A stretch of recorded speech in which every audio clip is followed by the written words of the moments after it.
व्याकरण की इस श्रृंखला में आप सभी का स्वागत है। आज का विषय है वाक्य के भेद। वाक्य अर्थात क्या होता है?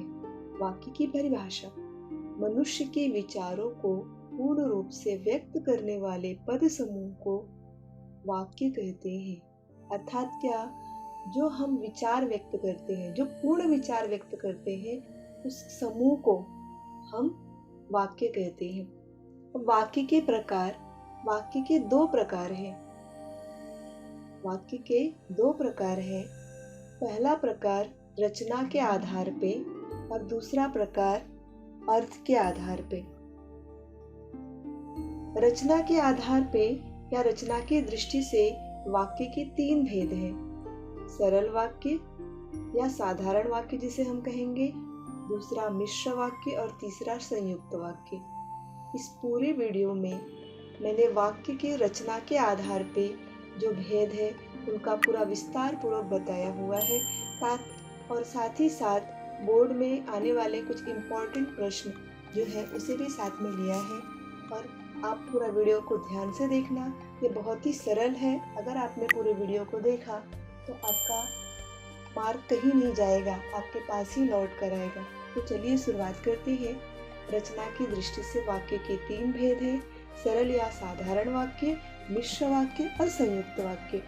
सरल वाक्य, सरल वाक्य अर्थात सिंपल सेंटेंस जिसे हम कहेंगे, जिस वाक्य में केवल एक ही उद्देश्य होता है। जिस वाक्य में केवल एक ही उद्देश्य होता है, एक ही कर्ता भी होता है, एक ही क्रिया भी होती है, ऐसे वाक्य को साधारण या सरल वाक्य कहते हैं। सरल वाक्य आपको समझ में आया? सरल वाक्य के अंतर्गत केवल एक ही उद्देश्य होता है, एक ही क्रिया होती है, एक ही कर्ता होता है। कर्ता, क्रिया, उद्देश्य, सिंपल सेंटेंस। जो वाक्य एकदम सरल हो, किसी एक उद्देश्य को लेकर कहा गया हो, एक उद्देश्य को लेकर लिखा गया हो, उसमें एक ही कर्ता हो या एक ही क्रिया हो, ऐसे वाक्य को सरल वाक्य कहते हैं। अब सरल वाक्य को हम उदाहरण की दृष्टि से देखेंगे। यहाँ पे उदाहरण देखिए, राम किताब पढ़ता है। राम क्या कर रहा है? किताब पढ़ रहा है। एक ही उद्देश्य है। क्रिया कौन सी हो रही है? पढ़ने की। ठीक है। तो सरल वाक्य अर्थात सिंपल सेंटेंस जिसमें एक ही उद्देश्य होता है, एक ही क्रिया होती है, एक ही कर्ता होता है। जैसे आपने देखा कि राम किताब पढ़ता है।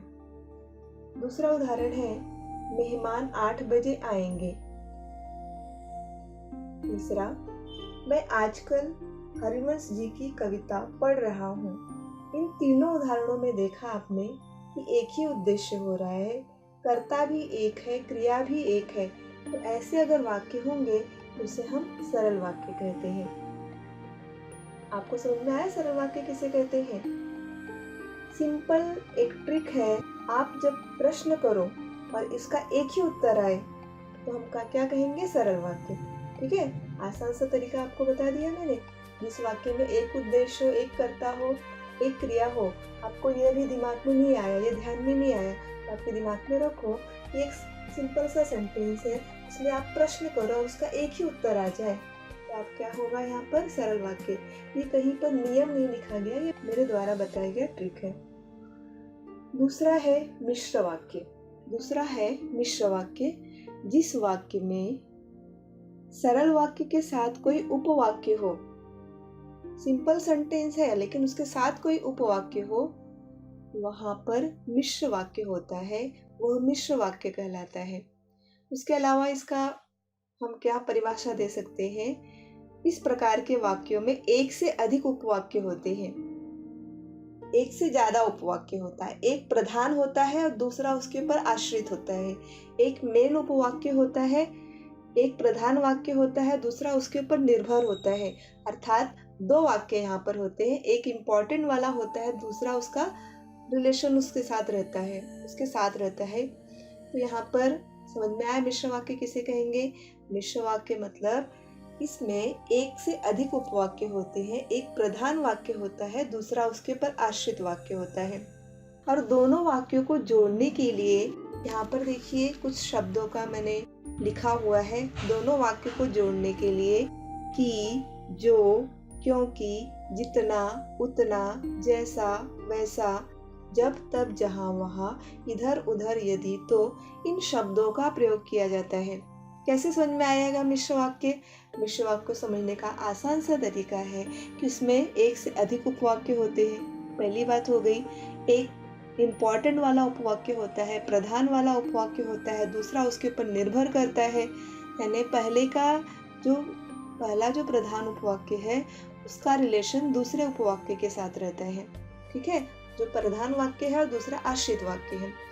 दूसरा और कैसे पहचानने का तरीका है कि इन मिश्र वाक्य कैसे पहचानोगे, उसके बीच इन शब्दों का प्रयोग हुआ। कौन कौन से शब्दों का? कि, जो, क्योंकि, जितना, उतना, जैसे, वैसे, तब, जहाँ, जिधर, उधर। अगर कोई दो वाक्य है उसमें ये वाक्य जुड़ा हुआ है बीच में, तो आप पहचान जाओगे कौन सा वाक्य है, मिश्र वाक्य। ठीक है, अब उदाहरण के साथ हम इसे मिश्र वाक्य कैसे है उसे देखेंगे। पहला उदाहरण है, यह वही भारत है जिसे पहले सोने की चिड़िया कहा जाता था। यहाँ पर देखो, एक वाक्य है यह वही भारत है, दूसरा वाक्य है पहले सोने की चिड़िया कहा जाता था, और उसमें दोनों को जोड़ने के लिए कौन से शब्द का प्रयोग किया गया, जिसे। ठीक है, जो लोग परिश्रमी थे वे ही सफल हुए। पहला है यहाँ पर प्रधान वाक्य, जो लोग परिश्रमी थे वे ही सफल हुए। परिश्रम करोगे तो सफल होगे। पहला वाक्य प्रधान, दूसरा उसके पर आश्रित। तीसरा उदाहरण, यह वही मकान है जहाँ रविंद्रनाथ ठाकुर जी रहा करते थे। यह वही मकान है, एक वाक्य हो गया। रविंद्रनाथ ठाकुर जी रहा करते थे, दूसरा वाक्य हो गया। और दोनों के मध्य में जहाँ शब्द का प्रयोग किया है। पहला प्रधान वाक्य, यह वही मकान है, और रविंद्रनाथ ठाकुर जहाँ रहते थे वो उपवाक्य हो गया या आश्रित वाक्य हो गया। चौथा उदाहरण देखिए, शिक्षक ने कहा कि सबको गृह कार्य स्वयं करना है। शिक्षक ने कहा, पहला वाक्य हो गया, सबको गृह कार्य स्वयं करना है, दूसरा उपवाक्य हो गया, और दोनों के मध्य की शब्द आया। ठीक है, तो आपको उदाहरण समझ में आ रहा है, एक प्रधान वाक्य, दूसरा आश्रित वाक्य अर्थात मिश्र वाक्य। तीसरा है, रचना के आधार पे वाक्य के प्रकारों में संयुक्त वाक्य। अब संयुक्त वाक्य किसे कहते हैं? मिश्र और संयुक्त में कंफ्यूज मत होना। संयुक्त अलग है, मिश्र अलग है। मिश्र यानी मिक्सचर, और संयुक्त यानी थोड़ा सा अंतर है इसमें, ज्यादा नहीं। जब दो या दो से अधिक सरल वाक्य दोनों स्वतंत्र वाक्य हैं, जब दो या दो से अधिक सरल वाक्य किसी समुच्चय बोधक शब्द से जुड़कर एक वाक्य बना देते हैं, उसे संयुक्त वाक्य कहते हैं। दो स्वतंत्र हैं और दोनों को जोड़ने के लिए किसी समुच्चय बोधक अवयव का प्रयोग किया गया है, तो वहां पे संयुक्त वाक्य होते हैं। और एक परिभाषा कह सकते हैं कि जिस वाक्य में एक से अधिक प्रधान उपवाक्य है उसे संयुक्त वाक्य कहते हैं। अर्थात क्या हुआ, यहाँ पर पहला वाक्य स्वतंत्र है और दूसरा वाक्य भी स्वतंत्र है। दोनों को अलग कर दोगे तो दोनों स्वतंत्र हैं, लेकिन पहला वाक्य और दूसरे वाक्य को जोड़कर एक नया वाक्य बन गया, उसे हम संयुक्त वाक्य कहेंगे। संयुक्त वाक्य के मध्य में यह अव्यय रहते हैं। कौन कौन से अव्यय हैं? इसलिए, और, परंतु, तथा, अन्यथा, एवं इत्यादि। इन अव्ययों से दो संयुक्त वाक्य, दो सरल वाक्य जो होते हैं वो जुड़े हुए होते हैं और वो वाक्य संयुक्त वाक्य कहलाते हैं। फिर से एक बार बता दूं, संयुक्त वाक्य मतलब क्या? दो सिंपल वाक्य है, स्वतंत्र वाक्य है, प्रधान वाक्य है, और दोनों को जोड़ने के लिए कुछ समुच्चय बोधक अवयव का प्रयोग किया जाता है। वो समुच्चय बोधक अवयव कौन कौन से हैं? इसलिए, और, परंतु, तथा, अन्यथा, एवं इत्यादि। अब उदाहरण देखकर आपको पूरा अच्छी तरह से समझ में आएगा कि किन समुच्चय बोधक अवयव का प्रयोग किया गया है कौन से वाक्य में, संयुक्त वाक्य में। पहला उदाहरण देखिए, उसने बहुत परिश्रम किया किंतु सफल नहीं हो पाया। उसने बहुत परिश्रम किया परंतु या किंतु सफल नहीं हो पाया। तो आपने उदाहरण देखा, उसने बहुत परिश्रम किया किंतु सफल नहीं हो पाया। उसने बहुत परिश्रम किया, ये आपका एक स्वतंत्र वाक्य हुआ। सफल नहीं हो सका। दूसरा स्वतंत्र वाक्य हुआ और दोनों के मध्य किंतु समुच्चय बोधक अव्यय आया। दूसरा उदाहरण देखिए, दिन ढला और अंधेरा बढ़ने लगा। दोनों वाक्यों को जोड़ने के लिए और समुच्चय बोधक अव्यय का प्रयोग किया गया। तीसरा उदाहरण देखिए, पिताजी ने अपनी बड़ी दीदी और उनके परिवार का हाल चाल पूछा। अगला उदाहरण देखिए, मोहन चला तो परंतु रास्ते से लौट गया। इस प्रकार हमने रचना के आधार पे वाक्य के 3 प्रकार देखा। सरल वाक्य, सिंपल सेंटेंस, एक ही उद्देश्य, एक ही कर्ता, एक ही क्रिया। मिश्र वाक्य अर्थात एक प्रधान वाक्य, दूसरा उसके ऊपर आश्रित वाक्य, दोनों को जोड़ने के लिए की जो जिसे इन शब्दों का प्रयोग किया गया। तीसरा संयुक्त वाक्य, जिसमें एक से अधिक प्रधान उपवाक्य हो और उसमें समुच्चय बोधक अवयवों को जोड़कर दोनों वाक्यों को जोड़ा जाए। तो हमने 3 प्रकार के रचना के आधार पर जो वाक्य है उसे देखा। अब यहाँ पर आपके परीक्षा की दृष्टि से पूछे जाने वाले बहुत ही इम्पोर्टेंट और ख़ास क्वेश्चन है। अगर आपने इसको कर लिया तो 100% आपका इस रचना के पर पे एक भी प्रश्न गलत नहीं होगा। ठीक है, चलिए देखते हैं प्रश्न कैसे आते हैं। निम्नलिखित वाक्य का रचना के आधार पर भेद पहचान कर लिखिए। अर्थात आपको कोई अंडरलाइन नहीं दिया रहेगा, कोई डार्क लाइन नहीं दिया जाएगा, एक सेंटेंस दिया जाएगा, एक वाक्य दिया जाएगा, आपको पढ़ना है और उसके बाद आपको बताना है कि कौन सा ये सेंटेंस है, किस प्रकार का सेंटेंस है, ये सरल वाक्य है, संयुक्त वाक्य है कि मिश्र वाक्य है। और प्रत्येक प्रश्न के लिए 1 अंक निश्चित किया रहता है आपकी परीक्षा में। तो पहला प्रश्न है, श्याम नित्य पढ़ता है।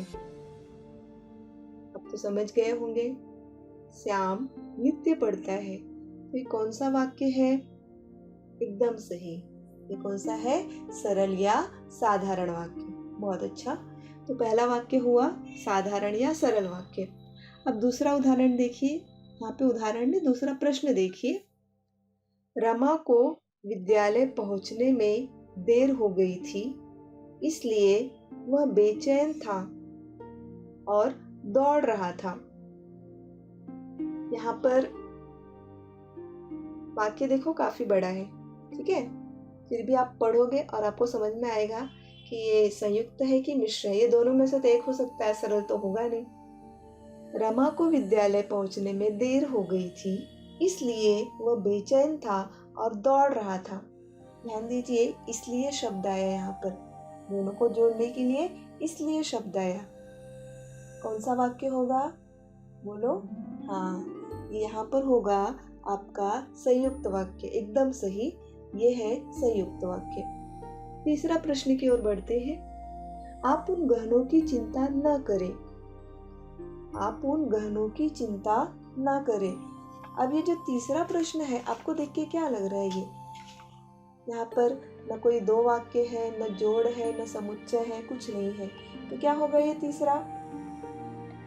यस, सही है, यानी सिंपल सेंटेंस है, एक ही उद्देश्य है, एक ही कर्ता है, एक ही क्रिया है। तो ये तीसरा जो है ये है सरल वाक्य। ठीक है, श्याम नित्य पढ़ता है, कौन सा वाक्य? सरल वाक्य। दूसरा जो रमा को विद्यालय पहुंचने में देर हो गई थी, इसलिए वह बेचैन था और दौड़ रहा था, यह है संयुक्त वाक्य। उन गहनों की चिंता न करें, यह है मिश्र वाक्य। मैंने सब मिक्स करके दिया हुआ है यहाँ पर। अब चौथा प्रश्न देखिए। अभी समाज में यह चल रहा है क्योंकि लोग अपनी आजीविका शरीर श्रम से चलाते हैं। वाक्य पुनः मैं पढ़ती हूँ और आप शब्दों पर ध्यान दीजिए, पूरे वाक्य पे ध्यान दीजिए और पहचानिए कि कौन सा वाक्य है ये, सरल, संयुक्त, मिश्र। अभी समाज में चल रहा है क्योंकि लोग अपनी आजीविका शरीर श्रम से चलाते हैं। ध्यान दीजिए, शब्द कौन सा आया? क्योंकि।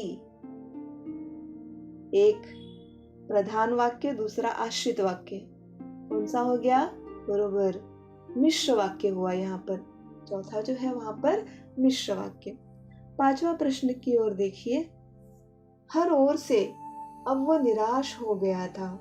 हर ओर से अब वो निराश हो गया था। यहाँ पर कौन सा वाक्य आएगा? हाँ, बरोबर है। यहाँ पर सरल वाक्य आएगा। अगला प्रश्न देखिए, प्रश्न क्रमांक 6। माँ उठी और कांपते हाथों से दरवाजा खोला। यहाँ पर और शब्द आया है, और शब्द। माँ उठी और कांपते हुए दरवाजा खोला। हाँ, बताइए कौन सा वाक्य है? माँ उठी और कांपते हुए दरवाजा खोला। यहाँ पर मिश्र वाक्य है। कौन सा वाक्य है? मिश्र वाक्य है। 7वां उदाहरण देखिए। यह वही पुस्तक है जिसे मैंने मेले में खरीदी थी। जिसे मैंने मेले में खरीदी थी। जिसे शब्द आया, इससे पहले आपको बताया था जिसे, जो, वो सब अगर शब्द आता है तो कौन सा वाक्य होता है? ये भी आपका मिश्र वाक्य है। नेक्स्ट उदाहरण देखिए। राम ने रावण को मारा। साधारण वाक्य लग रहा है, बरोबर है। यह एक साधारण वाक्य है, राम ने रावण को मारा। अगला, मैंने सुना है कि रात चला गया। वाक्य देखिए, मैंने सुना है कि रात चला गया। ये भी आपका मिश्र वाक्य आया। अगला 10वां वाक्य। अधिकारियों के चेहरे पर हल्की सी मुस्कान और उत्सुकता छा गई। 2 स्वतंत्र वाक्य हैं। अधिकारियों के चेहरे पर हल्की सी मुस्कान, उत्सुकता छा गई, और दोनों को जोड़ने के लिए और शब्द का प्रयोग किया। तो यहाँ पर कौन सा वाक्य होगा? संयुक्त वाक्य। Subscribe now.